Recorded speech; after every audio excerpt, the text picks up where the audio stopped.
انتظروني مع أقوى حلقات برنامج حكاوي المونديال. طبعا كلنا عارفين ان يوم 22/11 هتنطلق فعاليات بطولة كأس العالم لكرة القدم قطر 2022.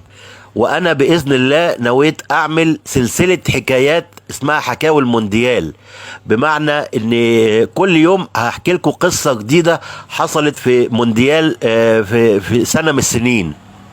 والسلسلة هتكون عبارة عن حكايات كوميدية وحكايات طريفة، حكايات مأساوية. انت كل اللي عليك بس تحضر فنجان القهوة او مج النسكافيه وشوية لب وسوداني كده وكاجو، وتيجي وتتابعني. ويا رب الحكاوي اللي انا هحكيها لكم تعجبكم وتنال اعجابكم. اتمنى لكل متابعين قناة جمهورية الاهلي متابعة ممتعة ومشاهدة ممتعة، ويا رب تنول اعجابكم.